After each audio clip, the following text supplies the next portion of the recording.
Let's talk about a George Carlin quote from one of his, I think it was 1988, one of his comedy specials.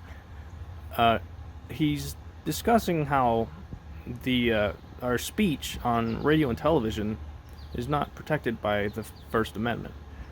Um, I'm just gonna go ahead and play that for you. So I'll see you in a minute. And they still want to tell you what you can say on the radio. The FCC, the Federal Communications Commission, decided all by itself that radio and television were the only two parts of American life not protected by the free speech provisions of the First Amendment to the Constitution. I'd like to repeat that because it sounds vaguely important.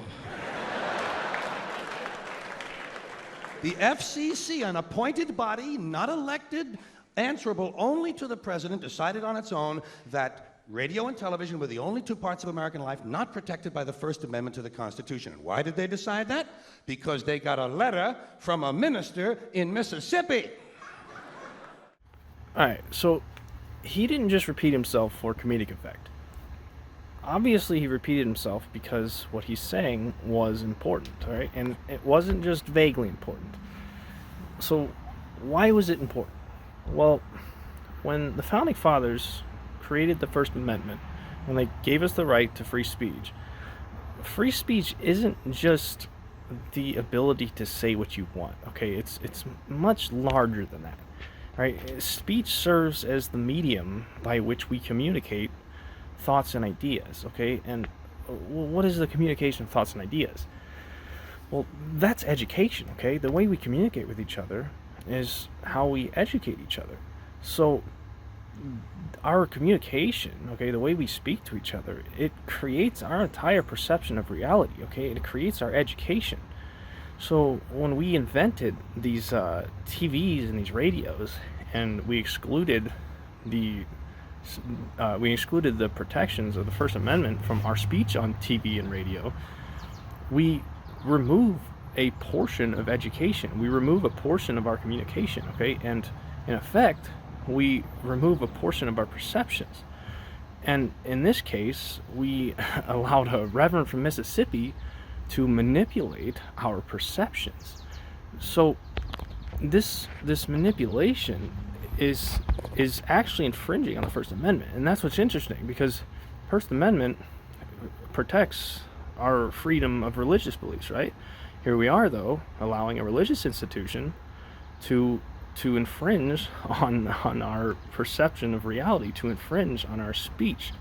So if we fast forward to the invention of the internet, well, even so when radio and television were growing, they increasingly became the medium by which we communicated with each other. And with the invention of the internet, that is even more so true. We use these social media platforms, right? Twitter, Facebook, YouTube.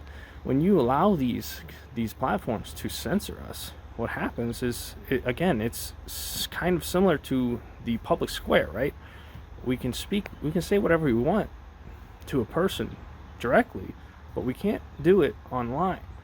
So basically, we've allowed this censorship to manipulate our perceptions.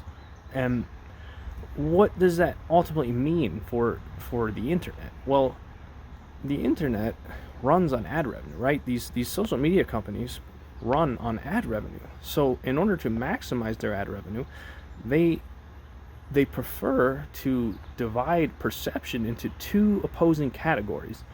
And the reason they do that is because that is the best way to maximize their ad revenue, okay? Their ad impressions, their interaction.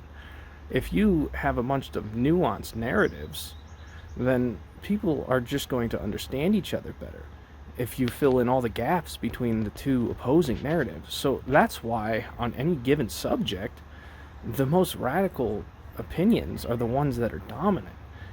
It's because those ones get the most clicks. Those ones bring in the most ad revenue. So those are the ones that these algorithms that push you content on YouTube, Twitter, and Facebook, those are the ones that the algorithms are going to prefer. So all the other content, all the nuanced content, is going to just get pushed down. And this can be very dangerous because it manipulates our perceptions.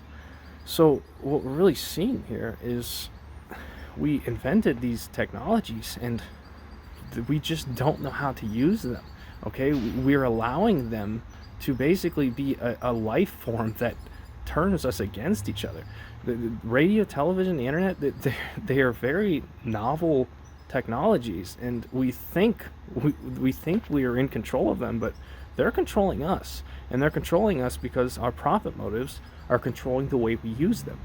They're just tools at the end of the day, but if we don't use them right, they're going to make us into the tools, and that's what's happening. So I want you to think about that, because if we don't figure out the problem, I mean, if you look back at the economic issues we've had in the past 50 to 75 years, the economy, the wealth inequality started getting worse right around the time that radio and television took over.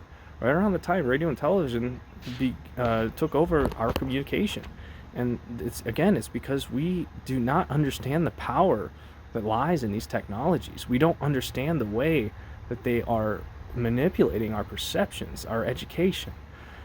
If you spend 30% of your time on watching the content that YouTube recommends you, and the other 70% of the time you spend, talking to people, communicating in that manner, then you've lost 30% of of the nuance, and that creates your perception. And that's the problem we have today. That's why we have all this growing divisiveness.